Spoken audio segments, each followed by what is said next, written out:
anything you would like to start with today? Well, today just to listen, Kunsala. Thank you. All right. If Kun Supatson don't have any topic, I just want to continue from the discussion of the previous week on Vipallasa. It seemed to be the four perversion that been mentioned on the the regard of taking permanent as impermanent, dukkha as a pleasant,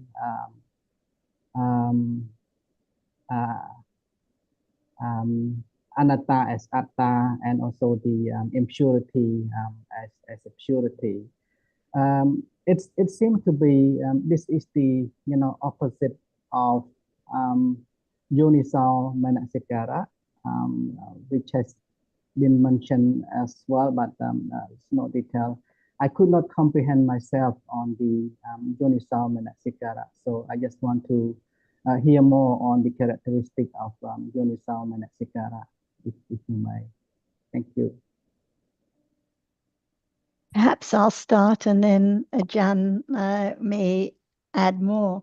So as you know, manasikara is a cetasika, a mental factor that arises with every citta. So at a moment of seeing, manasikara has to arise to attend to the object and then gone. At a moment of kusala, manasikara has to arise to attend to that object in a wholesome way. At a moment of akusala, at a moment of attachment, manasikara has to arise to attend to the object in an unwholesome way. So manasikara arises with all cittas, kusala, akusala, vipaka, and kiriya cittas. There's never a moment without manasikara attending to the object. So when we read about or hear about yoniso and ayoniso manasikara, yoniso manasikara, wise attention, has to arise only with kusala cittas. And that means it can arise with cittas that are arising in daily life, like kindness and generosity, and with moments of understanding. Usually in the text, when the Buddha refers to yoniso manasikara, it is the wise attention with right understanding that is being referred to. So even though it's always yoniso, not ayoniso, whenever it arises with kusala cittas, usually the references to yoniso manasikara is referring to kusala manasikara with right understanding of the path, with right understanding of realities. And it's the opposite of ayoniso manasikara, which is unwise attention. So whenever the citta arises with attachment, aversion, ignorance, any akusala cittas arise with ayoniso manasikara, unwise attention. So when the Buddha says, attend wisely, it is referring to yoniso manasikara with right understanding, not anyone who actually attends or does anything. Whatever the Buddha talks about, it's always referring to dhammas. So in this case, it is the wholesome manasikara with right understanding that is being referred to, experiencing the reality now. So if there is a moment of understanding now, even if it's on the intellectual level, pariyatti level, considering wisely what is appearing now, there has to be yoniso manasikara arising with understanding, attending for a moment, and then gone.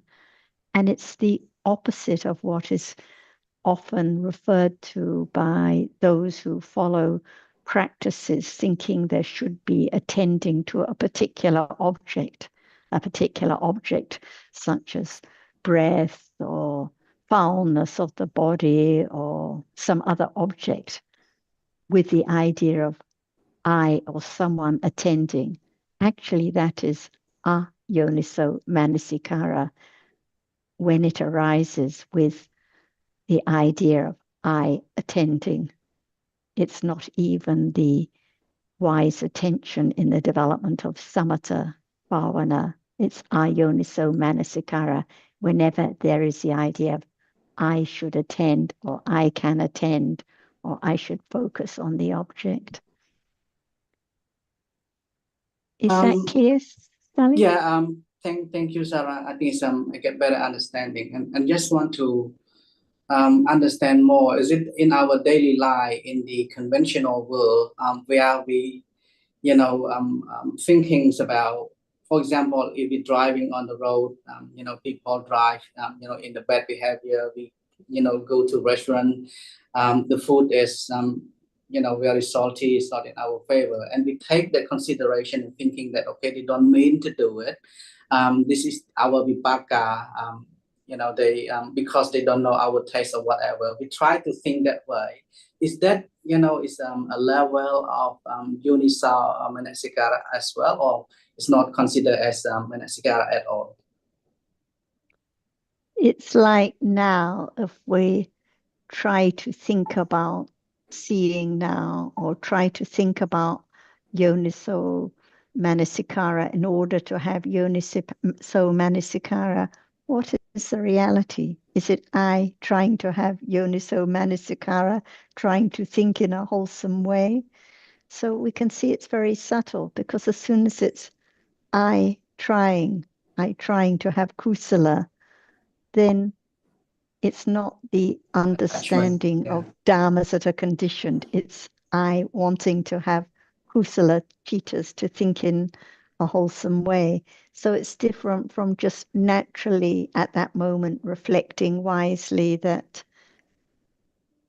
the chef did his best. Let's having kind thoughts naturally, trying to have kind thoughts, trying to think in a good way is different. So that's why the understanding has to be at this moment, because as soon as there's the I trying to have kusala, or like I think last time we talked about the blessings, or the chanting, I trying to chant in a wholesome way, or I trying to remember the blessings in the day, it's not the natural understanding of what is a blessing, or natural reflecting on the words of the Buddha, because it's I clinging to the sounds, or trying to get a good result, or trying to have a happy rebirth. So it's very subtle, and that's why Ajahn, and why the Buddha, we can say, always emphasized the importance of understanding the present moment now. So instead of trying to have wise attention, what about now? What about understanding whether there is wise consideration or not? Because as soon as clinging comes in, no wise consideration. And it's just for a moment and gone, not my wise or unwise consideration, just different dharmas to be understood like any other dharmas. Otherwise, it's clinging again to having this one or understanding this one. And whenever it's ayoniso manasikara, the vipalasas you mentioned are there. It is the unwholesome chitta, the unwholesome sanya, and unwholesome ditthi, if there's any trying at those moments. Let me pass the topic to Ajahn and see if she would like to, Jonathan would like to add something more first. Just briefly, Sally, thanks for the question, bringing up the question. And as Sarah has said, and as we know ourselves, the conventional situation such as one you describe may well involve some moments of kusala.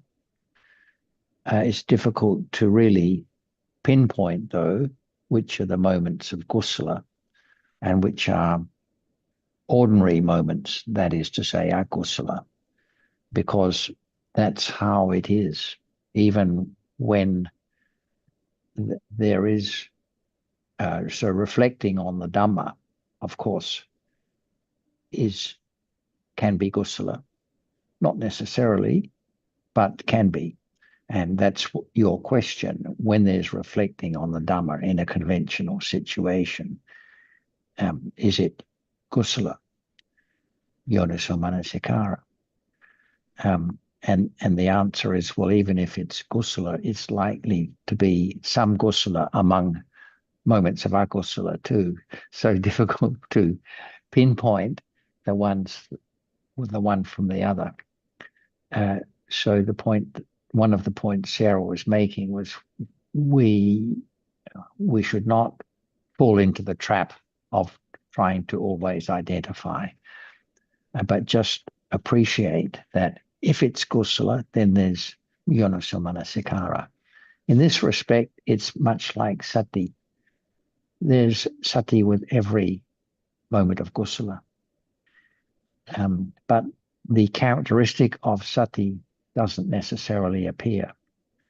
And if something does appear that's different from normal, is it sati or is it yoniso manasikara that is that making the difference? These mental factors don't necessarily have to be or aren't necessarily sufficiently apparent to be known, but we learn about them to appreciate that there have to be many factors arising for it to be kusala arising together. So 19, I think it is, sobhana, mental factors arise with each moment of kusala. And just to comment on yoniso manasikara generally, it is used in two contexts, that of the mental factor of the same name, and manasikara is one of the universals. So there's manasikara with every moment of consciousness. But when it's kusala citta, then the manasikara is yoniso. So in fact, the characteristic of manasikara is there to be appreciated, whether the citta is kusala or akusala. But it's unlikely that it will ever be known by us, and not except, I think, at a much more advanced stage of understanding. And the other context in which the term appears in the teachings is that of reflecting on something. So one of the 4 factors for enlightenment is yoniso manasikara. And there it refers to, as I understand it, the conventional notion of reflecting on the Dhamma that has been heard and comprehended at a conceptual level. Thanks. I'll now invite Ajahn to speak on this topic. Ajahn, thank you. Attention, please. What is it? Do you understand the meaning of that? Attention, please. But reality is so very, very subtle. It's not just only at that very moment. There is attention to what has been. Attention, please. So it arises with each moment unknowingly, like sanya right now. It's there, each moment, unknown at all, right? So we are talking about the truth of each moment. It cannot arise alone, and it cannot arise without conditions for its arising. To be only that at that very moment, no matter wholesome, unwholesome, or just the vipaka, or the kiriya, As soon as one heard about any reality, it's time to consider the truth that why Buddha taught about it, to have people understand the truth. What are there cannot be anything at all. Even attending now to the object which is seen, see, it's there. Who knows? And there is also the reality which marks and remember arising and mark that object. See, who knows? So no matter what is there, if it does not appear, if it does not appear, if it's not the object of citta at that moment, it cannot be studied. It cannot be known as it is. For example, right now, citta, even citta, it's there all the time, no doubt about it. And so what about attention, a reality, arising, attend to the object, no matter what. It just arises to attend to that characteristic. Does anyone know now? Every moment is there. So Buddha taught about the ultimate truth of realities, to be conditioned to let go the idea of self, wearing away ignorance, which cannot understand the truth of no matter what is there appearing. That's why learn to understand no one there at all. All are conditions, reality, condition for that reality to appear, to be known, to be studied, to understand it. Just one reality at a time. At moment of begin to attend to the characteristic of seeing, which sees a reality, which now sees, not the object which is seen. There must be attention or attending to that moment of the reality which sees that it is that which experiences the object. See, that's why each moment there must be attention of asikara.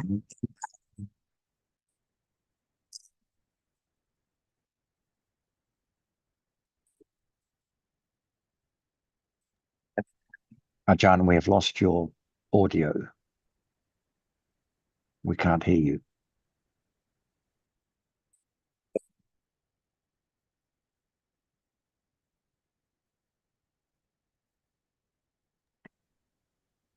Ajahn, can you hear me? We cannot hear you. Suddenly your voice disappeared. Maybe a problem with the connection. Kun Em, if you're listening to this, can you please sort it out?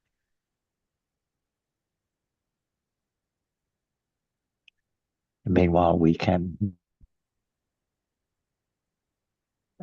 continue the discussion and wait till Ajahn comes back online.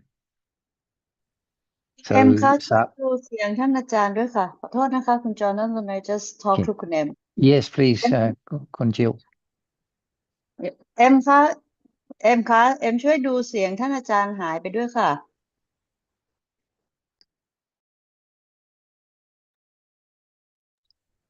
Thanks. Please go ahead คุณจอห์น I'll call เอ็ม Right, thanks, Kun Jill. So, Sally, while we're waiting for John to come back, any comments on the discussion so far, or anyone else would like to come in and contribute on this topic? ค่ะคุณเอ็ม Oh, here we are. Thank you, Ajahn. I can hear you now. Okay. Yes, please continue, Ajahn.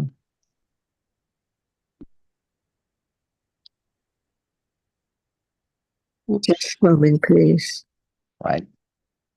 Okay. So now all dhammas are there unknown. That's why there is the idea of I, very, very subtle to whatever is there as the reality which experience the object, or the phassa, or the vedana, and including manasikara. That's why learning more about the truth of each one, which is more subtle, little by little. Manasikara arises with each moment, and its function is attend to the characteristic of the object only. no matter when and what. That's why now there is manasikara arises with each moment of citta. Who knows the moment of a reality which arises and attains to the characteristic which appears, and the other one just contact, and the other one just remember or mark the object, and the other one just feel what is there.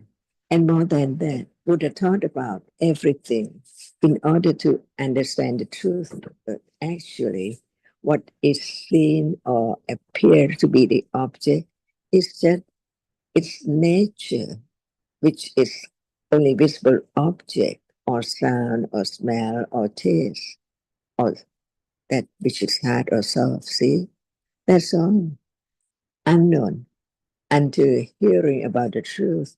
And at moment of hearing, manasikara attend to the sound and attend to the moment of beginning to understand what is meant by that sound and so on. It arises with each moment. That's why this is the first round of the Four Noble Truths.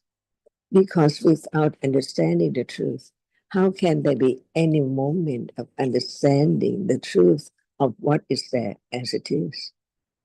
And attending or attention is a reality which attend to the reality which is there, the object which is experienced, no matter what. Little by little, it conditions the moment of wearing away ignorance and attachment and wrong understanding, sanya vipalasa, and chitta vipalasa, and didi vipalasa. Even what appears does not appear as it is. That is vipalasa. And at that moment of vipalasa, manasikara, attention wrongly, because it attends to that object with the ignorance and wrong understanding.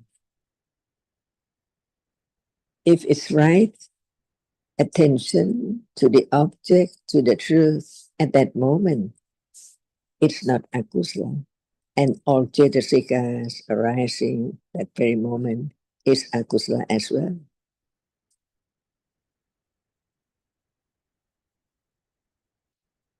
So each reality arises to perform its function, only its function. Manasikara cannot remember, manasikara cannot feel. It just arises to attend to the characteristic of the object, wisely or unwisely, by conditions. When it does not attend rightly, it attends wrongly. With sanya, with citta, vipalasa, all of them, not understanding the truth. So it performs its function because Vedana cannot perform the function of the didi at all. It just feels the object. So manasikara is not the wrong titi or right titi. It is only the reality which arises to attend to the characteristic of the object. Rightly or wrongly also depends on the other cetasikas arising together. So when it does not attend rightly, citta cannot be kusala or wholesome. That's why manasikara condition right understanding or wrong understanding depend on conditions too, because its function is just to attend to the object rightly or wrongly by conditions.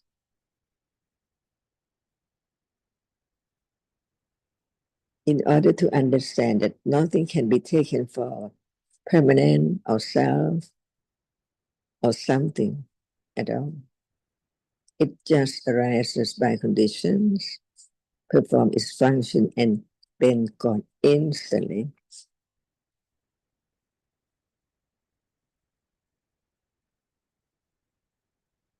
by Pajya. So we can talk about Pajya later, not now, because that must be the understanding enough to understand the Pajya, different Pajyas, not only one Pajya.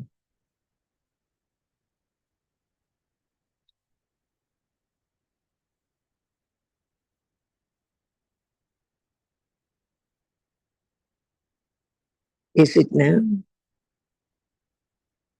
Attending to what is there as the object.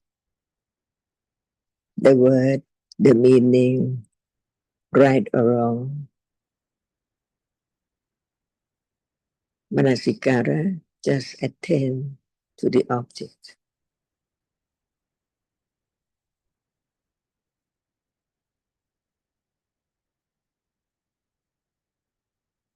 Can it be titi? Not at all. Because its function is just to attend to the object carefully, wisely, to condition the moment of right understanding or wrong understanding. Is it someone or something gone, never to arise again in samsara? But it is conditioned for the other moment in the future to understand to be the right manasikaran or the wrong manasikaran.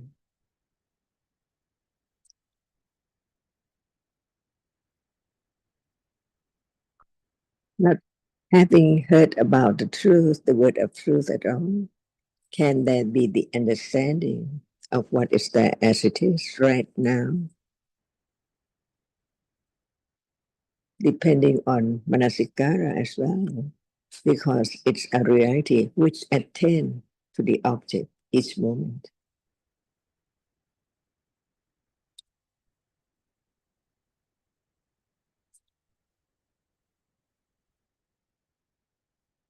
If it's there as the object, can anyone stop it not to be there, to be known, or anatta, depending on conditions? Without understanding manasikara, it's I. Think about that.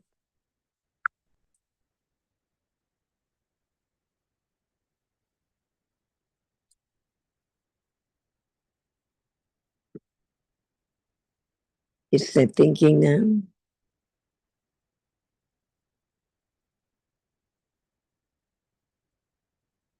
Is there manasikara of what is thought about?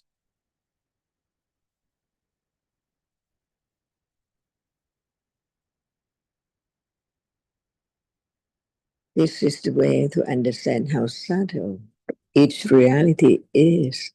No matter what, it does not appear as it is.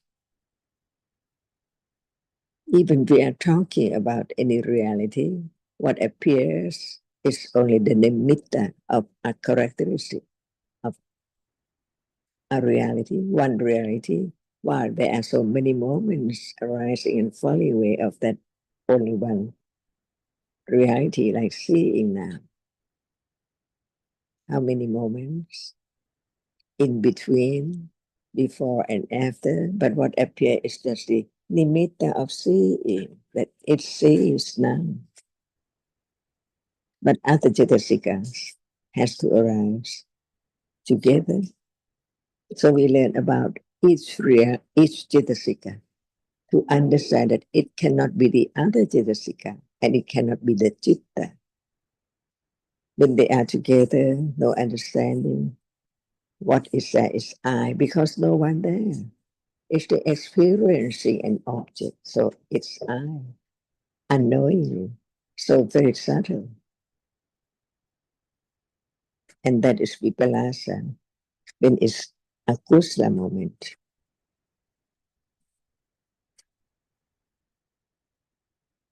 Is it true?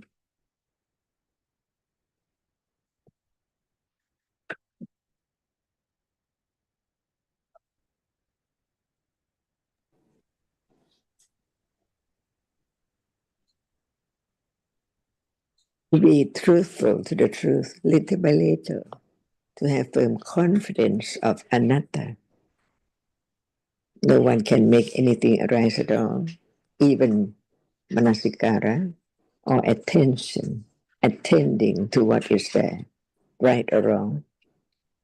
Very subtle attachment and ignorance, taking it for I unknowingly all the time, each moment in life. The aswa, see, at that moment, who knows about manasikara is wrong.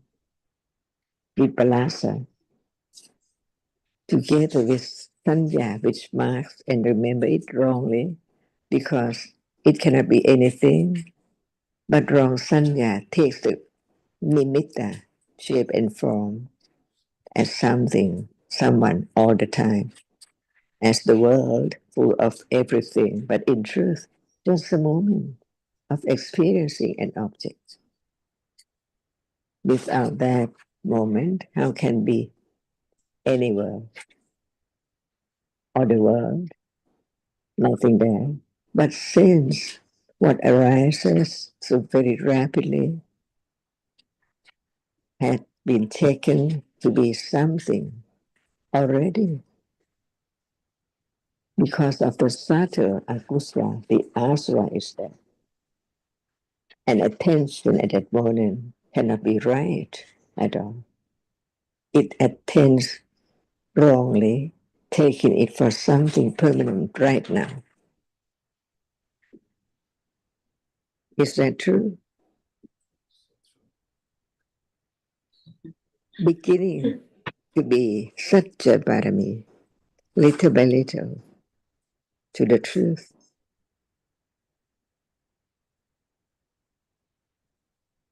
And I have one more question, if I may.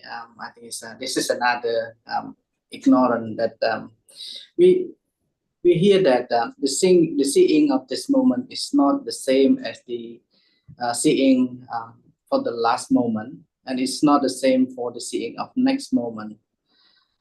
We try to think of this, pariyati, but it's very hard to comprehend. For example, if we sit at the coffee shop and we look at an object, for example, a chair in conventional truth, in the room, which is the same lighting, the same distance, and we keep looking at, how can we convince the understanding to understand that the seeing of this moment is not the same of the seeing of the last moment, and it's not the same of the seeing of the next moment?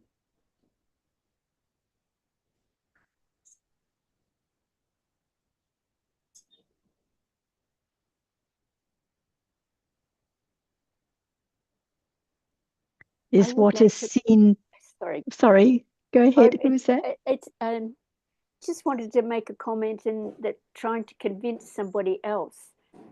I would think, how can we convince ourselves that this is the truth? Yes, sure. Our panya cannot comprehend that. Not yet. Okay. Okay, Sarah, go ahead. I was just going to say, is what is seen now, at this moment, the same as a moment ago? It's not. It's not. So if it's a different object that is seen now from a moment ago, can it be seen by the same seeing? Because the seeing experiences one object. So it's a different object that's seen now. So it's different seeing at each moment. What is seen now, completely different from just a moment ago. Countless moments of seeing have arisen and fallen away, even as I just say one sentence. So many moments of seeing with thinking in between, different impression of different colors, different shapes, different forms, different people. So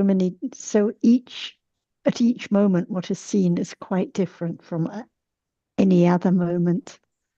It shows how fast seeing must arise and fall away with so much thinking in between before there can be the impression of a shape, a form, let alone the idea of this person or that person that's seen on the screen.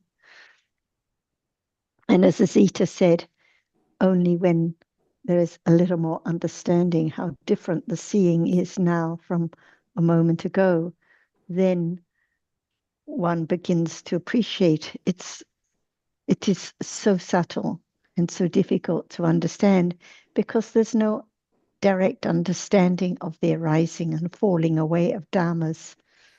But there can be the beginning of considering wisely even now that seeing is quite different from a moment ago. What is seen now is quite different, even though it's not the direct understanding of the arising and falling away of visible object now.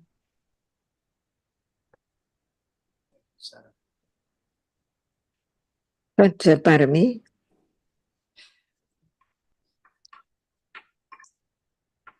without understanding the truth right now, that it's the way it is, how can it be different? How can it be different from what Kun Ashita and Kun Sarah just said? Satya? Or not yet? Satya. Parami, little by little. Yeah. Yeah, little by little. Until it's firm. No doubt about different moment of seeing. Because now, while we're talking, they're seeing, see? Seeing cannot be moment of talking, thinking, speaking at all. How fast it is. The world of darkness, of ignorance, cannot understand the truth of what is there. And that is vipallasa as well. If it's not vipallasa, it cannot be wrong. But since it does not understand the truth as it is, it cannot be right. Thank you, Ajahn. Thank you. Yeah.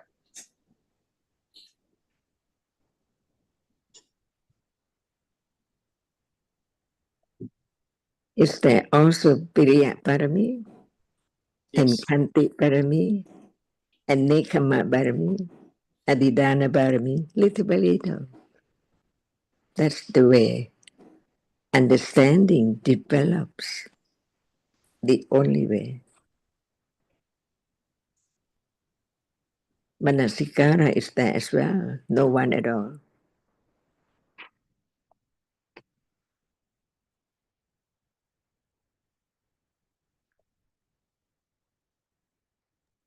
What about the sound heard now? Is it the same as the sound heard a moment ago?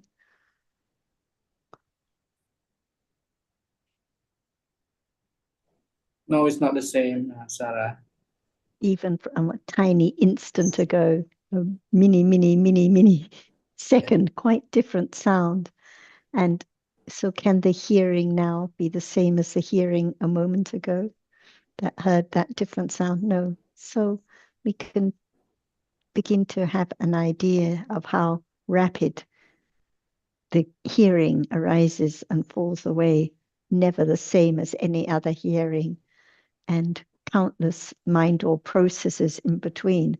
Otherwise, there would be no idea about a sound or about a word or about a meaning.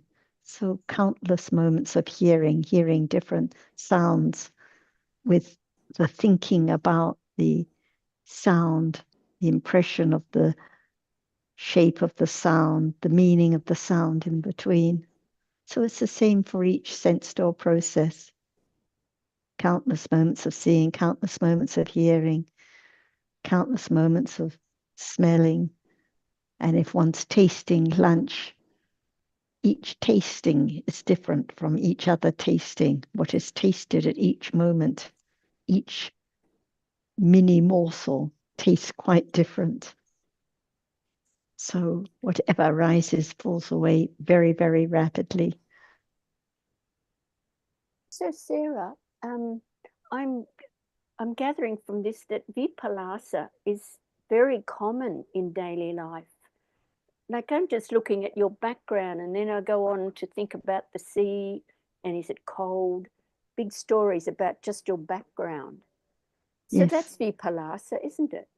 It's most of daily life. Most Whenever of there's ignorant, whenever there's attachment, whenever there's lost in the story, the idea of something there, the sea, the person, something.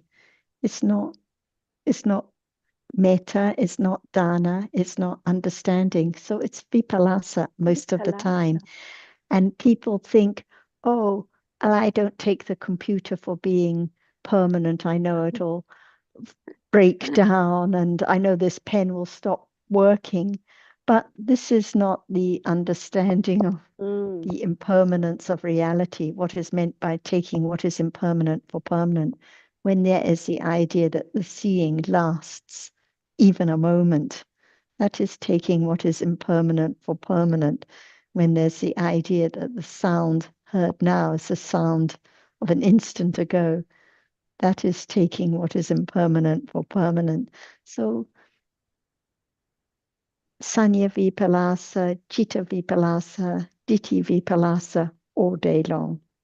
And it's now, even as we listen to the Dhamma, like you say, we're listening, but there are the stories about the sea, the ocean, the different people, the glasses, the hands, the fingers, Vipalasa, Yoniso Manasikara, most of the time, most of the day, from when we wake up to when we go to sleep.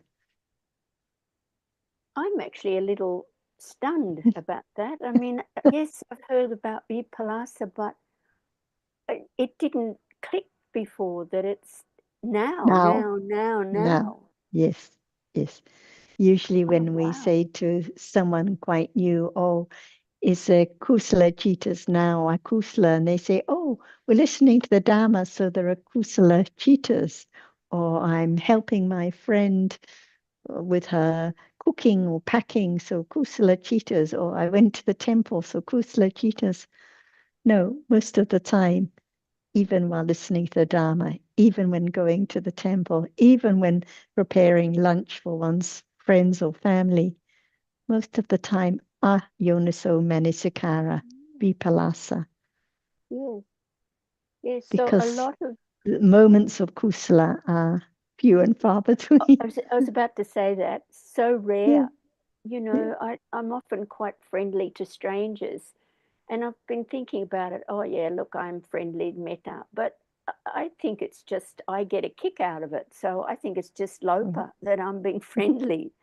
So, yeah, it's a bit scary, but hey, what can you do? That's the way it is. Better to know than to kid oneself and carry on assuming that every time one's looking after the little insects and rescuing them and being friendly to people on the street, just assuming that it's all metta. Because so many different realities are involved, each one arising and falling away. Yes. Not that it matters, though. Go on being friendly to everyone, Asita. Don't worry about it. Well, it does. Friendly, there's better than unfriendly. Yeah. Well, it feels nice also. And generally, most people will come back with a smile or a friendliness as well. And I think that's much nicer than being cross with each other. And everyone appreciates it. Everyone appreciates the friendliness. And when it's the friendliness with metta, much better than when it's a friendliness with clinging and attachment. The cynic might say you're just inducing attachment in the other person. But of course, none of these things matter, as we've said before. One acts naturally within reason, and the development of the path is not about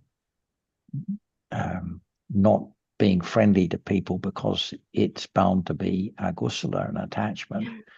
The development of the path is about understanding the nature of the reality of the present moment, and that's really all that matters. Exactly, and Ajahn often reminds us it's there already.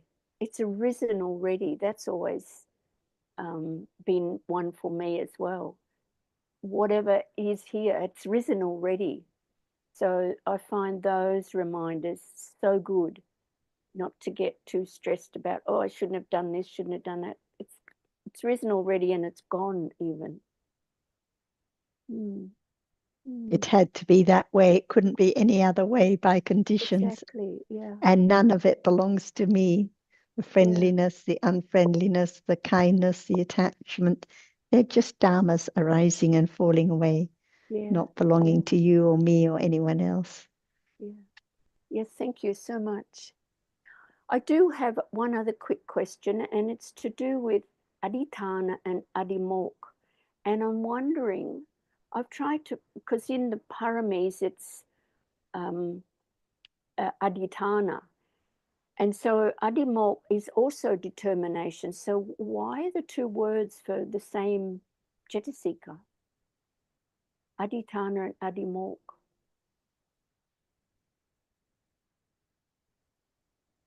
Does anybody know?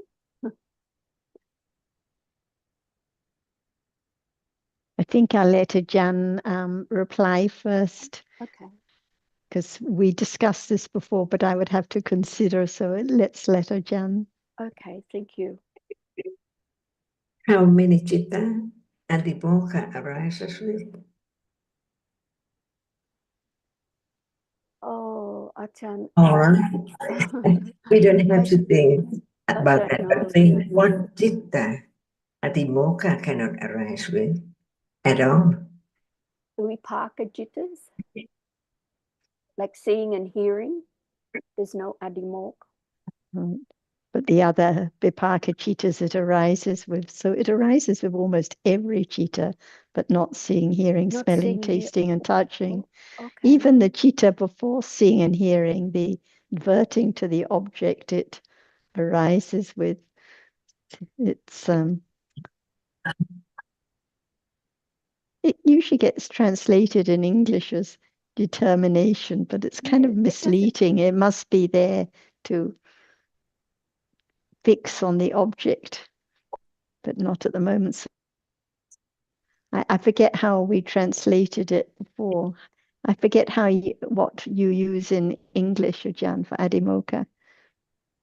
I don't know English as well, but I think that no matter what word in any language, all depends on understanding. Yes. With very simple daily word or communication, at moment of doubt, can it fix on the object? Right. Yes, not at moments of doubt. So not at moments of seeing, hearing, smelling, tasting, and touching, and not at moments of ignorance with doubt, moha mula citta with doubt, just those particular ones. But at every moment of kusala or akusala, other than the ignorance with doubt, it fixes on the object. Yes. So it's very common, quite different from aditana, as in aditana parami, which is like the confidence in what is true and right, and only arises with wholesome cittas. Oh, that's so completely different meaning. Yes, that's the different. Okay, the word confidence. That's the aditana. Okay, that's sorted that little one out. Thank you.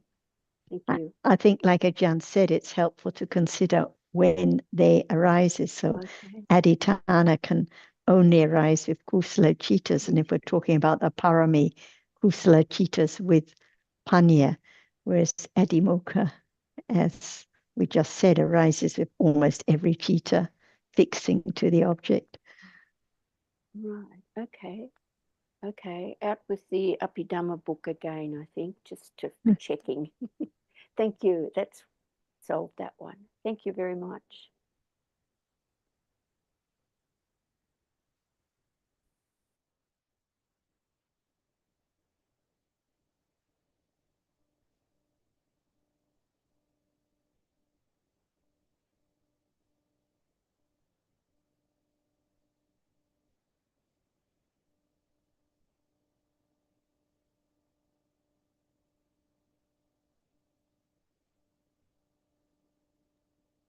Gillian, would you like to read out your good question you've put on the chat?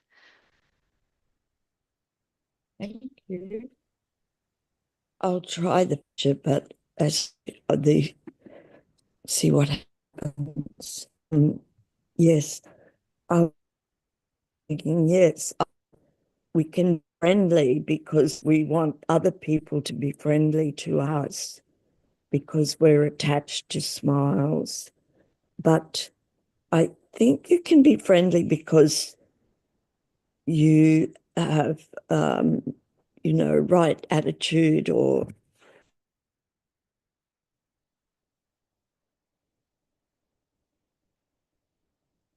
I assume. Surely, is there such a thing as good friendliness? Yes, I think it's exactly the right point that we were just mentioning. We may assume whenever there's friendliness to the insects or the people around that it's kusila, that there's metta, but there can be attachment which masquerades as friendliness, the near enemy of metta. Like you say, there can be being friendly with attachment, wishing to have some result, or being attached to smiles, for example. So this is not metta at those moments. And then, as you say, there can be true metta, true kindness, um, friendliness with understanding, with concern for the welfare of others, glad for the other's good fortune, wishing to make the other happy, whether it's the insect or the others. One knows that the shopkeeper, the waitress in the cafe that solely goes to everyone appreciates friendliness, kindness, consideration. So only Panya can know, like now, whether it is friendliness with kindness and consideration and understanding, or whether it is friendliness with attachment because one enjoys being with the other person and enjoys receiving their friendliness in return.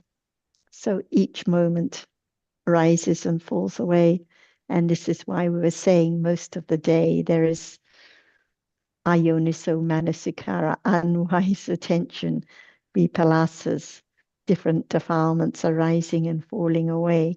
We cannot just assume by the appearance or the situation that the chittas are kusala, because we know for ourselves it's not like that. Even while I'm speaking now, moments of kusala, consideration for others, moments of akusala, enjoying the company, enjoying seeing friends, different moments.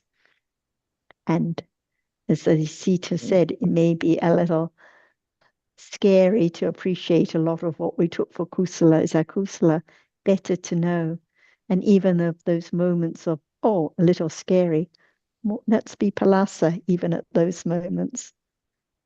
But the moments of appreciating the truth, the Satya Paramiya Jan mentioned, those moments of kusala, they're so beneficial because they accumulate. But each one is gone and none of them belong to you or me, not my friendliness, not my expectation, not my metta, just different dharmas arising and falling away. So thanks, Gilly. Good, always good to hear your points and questions. I'm glad you can keep joining us. And if I could just add briefly, yes, as regards your question, is there such a thing as good friendliness? Well, yes. Friendliness with kusala. And it's the kusala that makes it good, not the friendliness, if you like. So that any kusala citta is good, whether one is overtly friendly or not. The person who's by nature more reserved won't be as friendly towards others, but we can't say there's more or less kusala in either case. because that depends on the individual's accumulation of kusala. And so it's not the situation, but it's the quality of the mental state that makes a moment good or not. Thanks, Julie.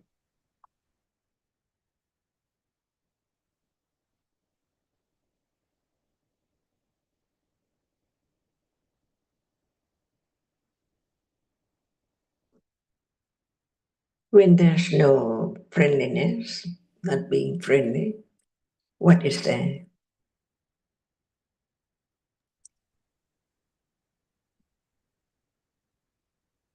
Different from moment when there's friendliness.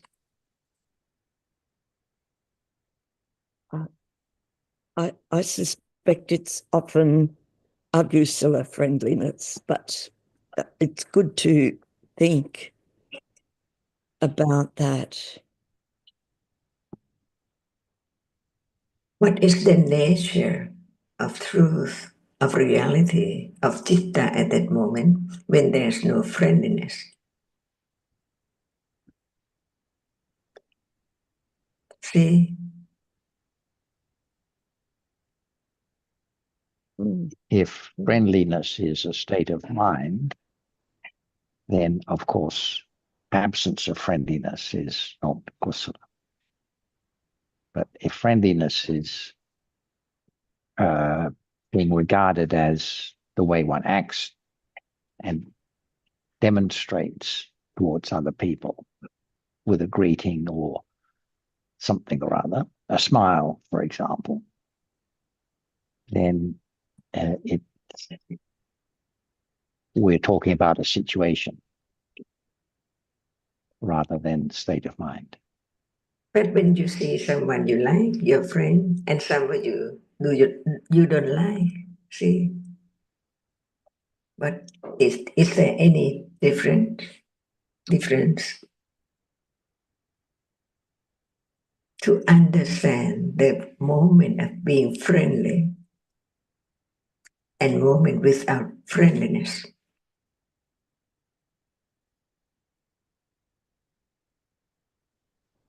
Yes. So when you like someone, like is a reality attachment. Is it friendliness?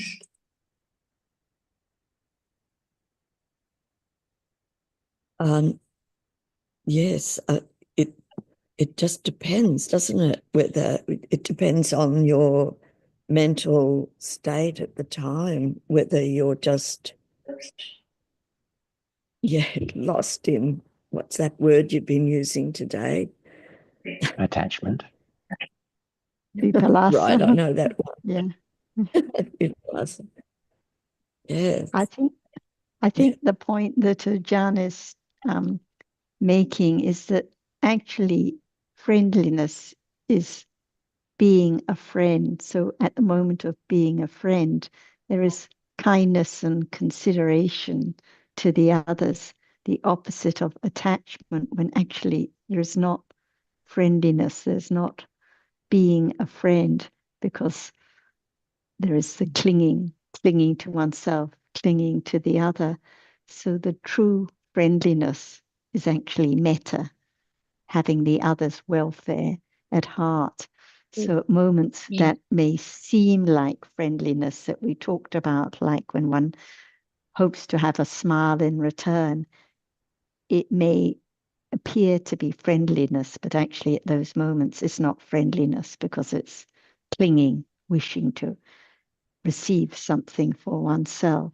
So I think this is the distinction that's being made between true friendliness, true metta, and the clinging, which is the near enemy, which isn't really friendliness. Good. Thanks. Nina, I think you've been waiting to make a comment. Would you like to make your point? Hello everyone. Thank you, Sarah. Because we had some bit of time. I was very impressed with yesterday's discussion, the Chinese one, where we were talking about sati and conventional notice. So I couldn't really find a conclusion or distinguish between the two. And I think after listening again and again, I always get lost when the Chinese translation goes through. So,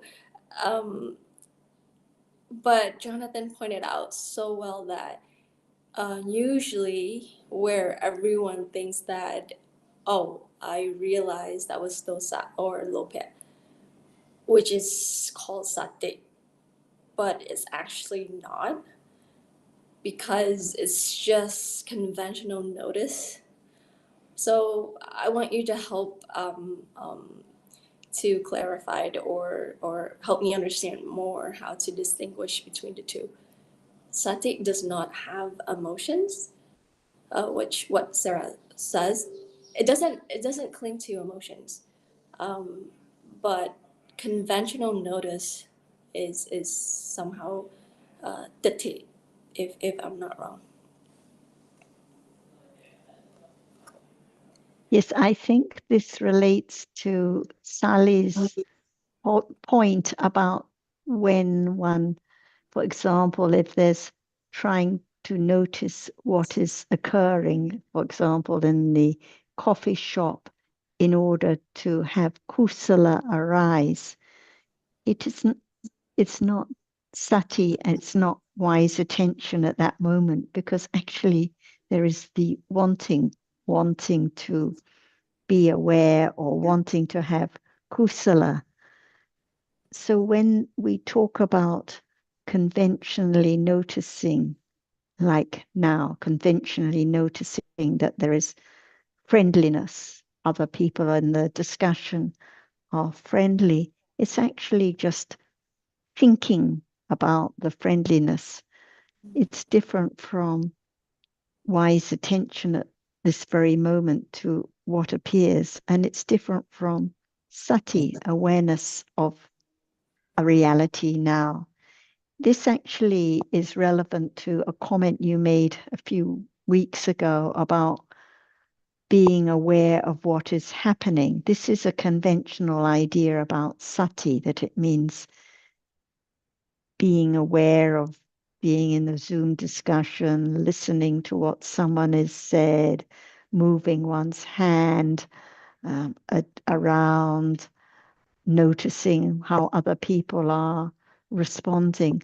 This is just, as Zita mentioned, thinking about different situations, thinking about the background, thinking about the people, thinking about how I am behaving, mostly with delirious thinking, mostly with unwise attention, with the different vipalasas, the perversions of chitta, of sanya, and ditthi, nothing to do with sati, which can only arise with kusala chittas at a moment of metta, true friendliness, kindness, consideration for the others.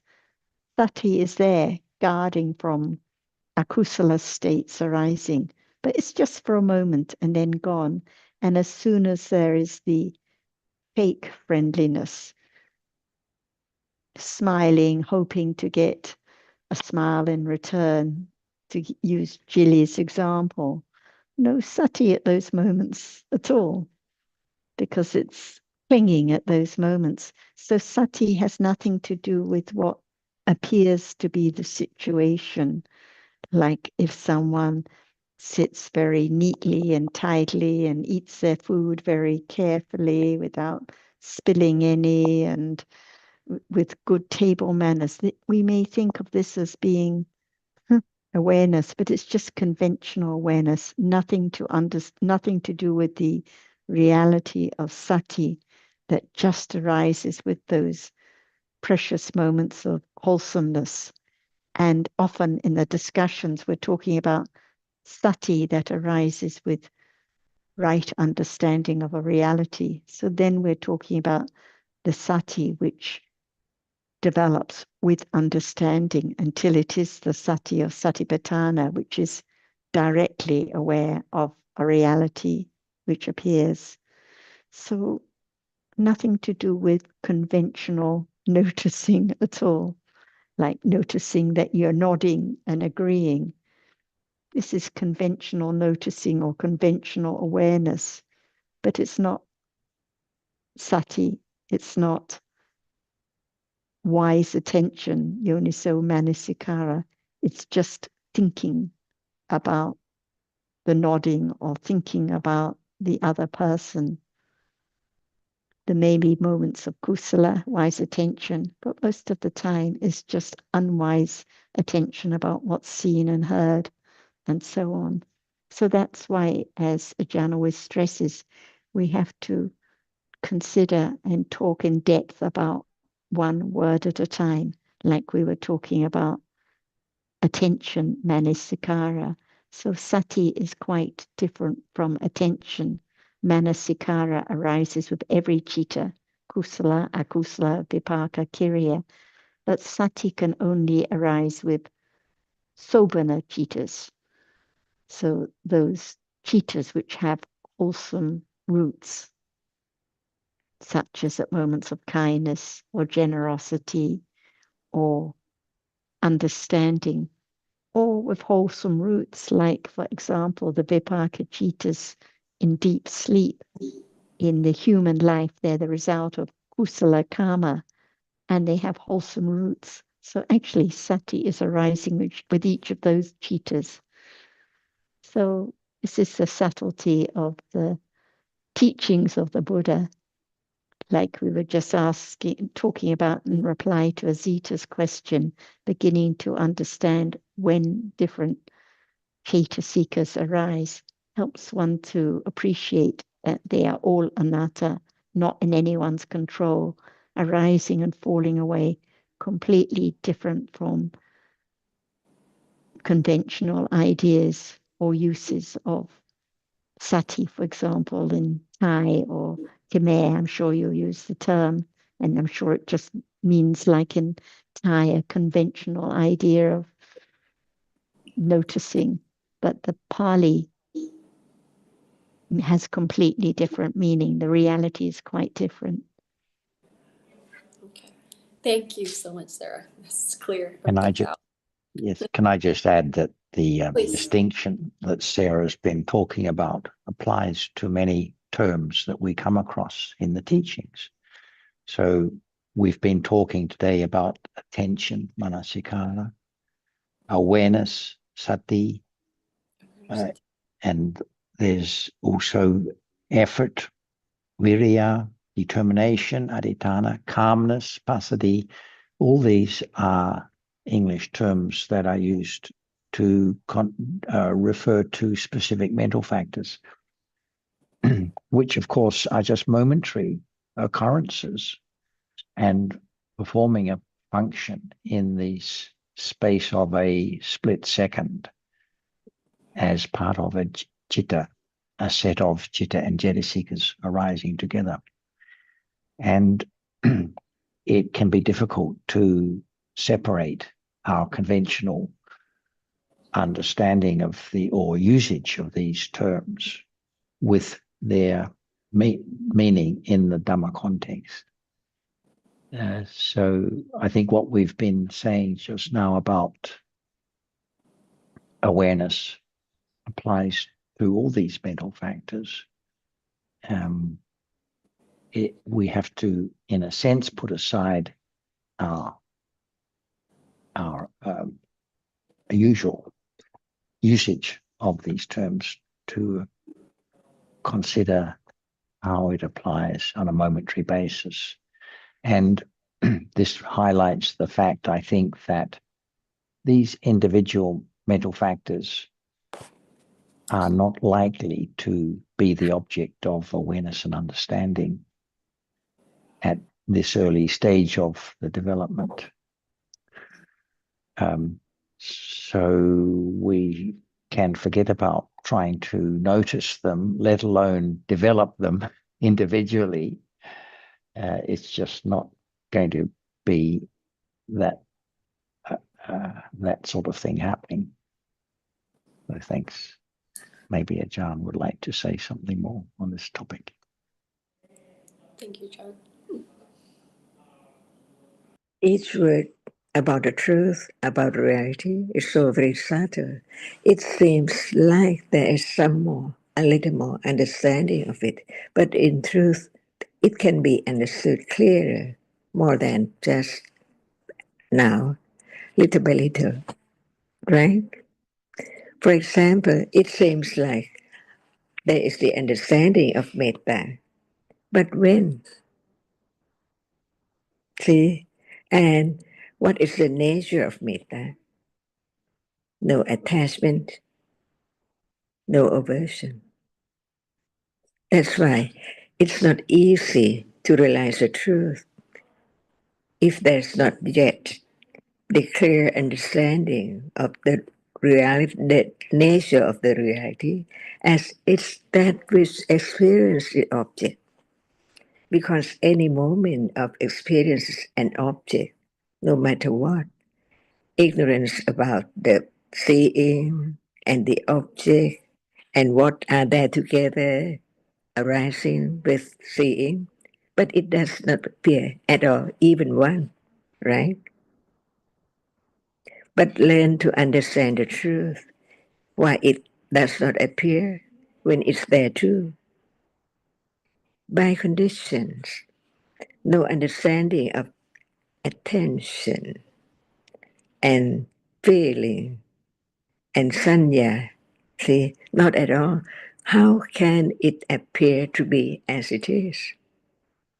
Because it's there for sure. Sanya now works its way each moment, but sanya does not appear to be known. But learn to understand what are there, which we can understand the truth of each as much as conditions accumulated. To understand just the meaning, not clear yet, but it's a reality. And when we talk about kindness or metta, see, what moment? Whether it's not lopa, whether it's not dosa, see. So at moment of metta is conditioned by accumulation, but no accumulation of understanding enough to know the nature of it when it's there. But before there can be any reality realized, there must be clear understanding of that which is not the other at all. For example, attention is not sati. See? But in order to understand the truth, there must be clear understanding enough to recognize it when it's there as the object.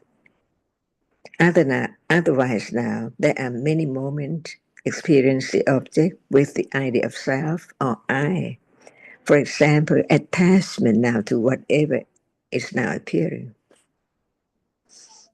No understanding enough to gradually wear away with the ignorance of what is there as something in life from life to life, not just now. So how great or how enormous it is, ignorance covers up the truth of everything with attachment arising with it, wanting, searching, wishing, expecting all the time for this and that. So how can there be the understanding of that which is there right now? Because it has arisen by condition. So we think about many, many things around, on and on and on and on. What about now? That which has conditioned for its arising to just be seeing. While we are talking, seeing is there. That's why learning to understand the subtlety of all kinds of Dhamma to have clear understanding little by little what moment is not fake kindness. Because if we just use the word kindness, no understanding the true kindness at all, it seems like one has kindness so great, helping the others and so on and so on. But is it fake or is it real? That's why learn to understand the truth of whatever is there is conditioned already to be the reality which experience the object or the reality which cannot experience. Little by little, the first round of Ariya Satya, so very important. Otherwise, it's wrong from the very beginning. It cannot go through the higher level, Satipatthana or Patipatti. See, the real meaning, not the word. Because we just think about that word in our own thought, in our own way. But what is the truth about that? That's why learn to understand, no matter what is heard about the truth, from the enlightened one, the words of truth, his teaching, in order to really have more respect to the truth, more respect to the enlightened one. Not just, oh, I pay respect to the Buddha, but no understanding at all of his teaching. That is fake. That is not true, right? To be truthful from the very beginning, keep on understanding the truth more and more. Let go wrong understanding and ignorance little by little. So now, what we are talking about, just to be conditioned for the moment of beginning to think about it, to consider more about it, and to understand the nature of it little by little by more and more firm confidence of the path of the truth, it can be realized because it's so true from the very beginning. So when it's firm enough, no expectation for right awareness with understanding, directly understand what is there right now by conditions. And that is the only way, letting go. Expectation, attachment, wishing, hoping for the moment of understanding the truth, eradicate the ignorance arising with the attachment and wrong view, never to arise again. In samsara, years and years ago, never heard about the truth, never developed the understanding to understand what is there. That's why the moment of enlightenment is abhi samaya, never arise again. So very unique, see, and learn more little by little to have firm confidence of the truth. And that's the way to be kind, because understanding what the true kind, the real kind is, not self, but what is it, the real one. That's why understanding the truth is so very important. Not just the word translated, understand the meaning, but what about understanding the truth represented by that words? Many words for attachment, because attachment has many degrees, see, asava, unknown right now, and so on. That's the way to have right understanding, which is not fake, but it's the moment of hearing, considering, and be truthful to the truth. Besides this moment of discussing about the truth, to have more understanding, what about in a day? Is it become to be a little more strong enough to think about it? At moment of taking a bath, what is there? Coolness, see, hardness, unknown. But is there so clear that nothing can be there at moment of feeling very cool, or very comfortable, and so on. What is there can be known as it is, as not self. It's only a temporarily, very short moment of that which conditions it to arise. As soon as it has arisen, it falls away. So life is like this. What we take for very beautiful, very precious, very be it object of desire or attachment, in truth, it's not there. It's not there anymore. Gone all the time, unknowingly. That's why be truthful to the truth. Is it true? The understanding, understand it firmly and firmly, gradually, little by little, until it's there unexpectedly. Another level of understanding what has been heard and thought about. But what in a day, no moment thinking about the truth at all? What does it mean? Not enough condition to think about it. So if one thinks that I should or whatever, it's all I.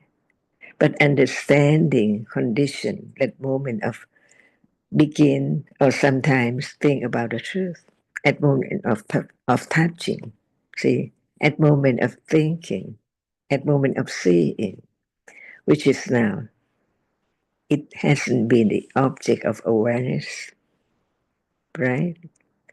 At level of directly aware of the nature of that which is there.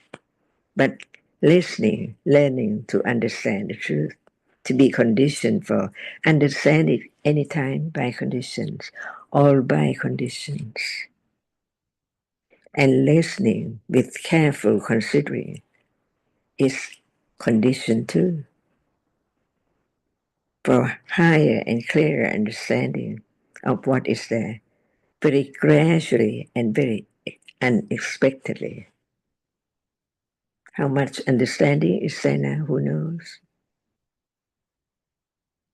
But when there is the moment of direct awareness, how come? To be truthful at that very moment with beginning to understand the nature, the characteristic of that by condition. No one can select what would be the object of direct awareness and the understanding. Gradually begin to understand the characteristic, not just the word about it. So the truth is the truth. Now it let go ignorance and attachment to what is there as I so very subtly, very gradually. And that kind of understanding is so joyful. No one can do anything. Actually, there's no one, only conditions. So just be joyful because it's not anyone's burden as one takes it before. I have to do this, I have to understand that, and so on. So very naturally, gradually developed to let go idea of self until what has been accumulated years and years ago to cling, to have wrong understanding, to take it for I or something, never to arise again. Ultimately eradicated. So it's not now. But now is the moment of be truthful to the truth. With our hearing and considering the truth, nothing can let go ignorance and clinging to that which is now appearing by conditions. And this is the meaning of enlightened truth. Buddha, high level of understanding, but it has to be understood from the very beginning. What word is the word so true by the enlightenment? So what's meant by enlightened to the truth, see? Just heard the truth, understand the truth little by little, more and more and more. No one, all by conditions. Is this metta?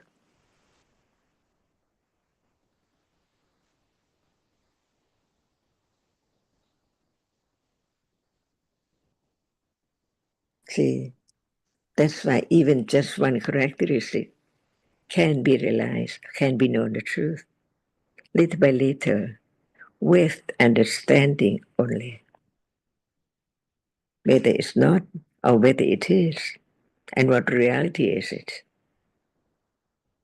What cetasika is it? See, so much to learn to understand the truth, which has been covered years and years ago. At moment of ignorance, it's so dark, it cannot understand the truth. So the truth is that just live in the world of darkness, of ignorance.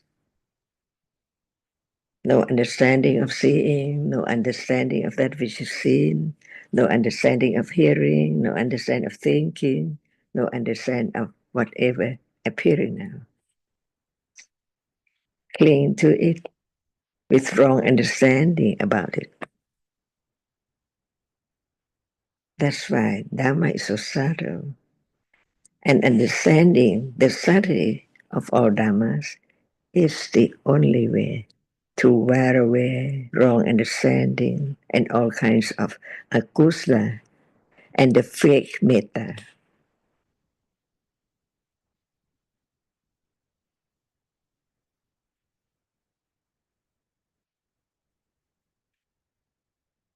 So Dhamma is now until it's known.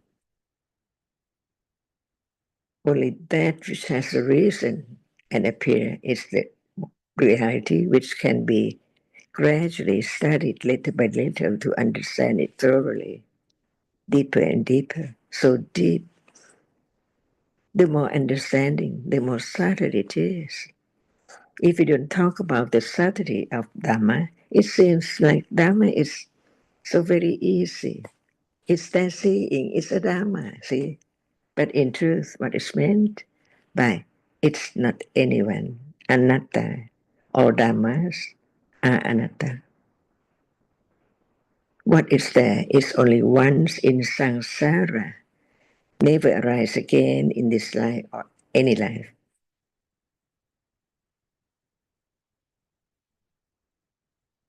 And that is the paying respect to the truth, to the enlightenment, his great virtue, and his great compassion to everyone.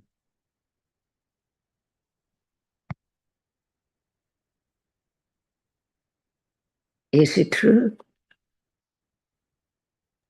It's true, and a wonderful note to finish on. We can really appreciate how wonderful and what great compassion and metta there was for the Buddha to teach these truths in order that there can be the gradual letting go of the burden of I, clinging to I. So thank you very much, Ajahn.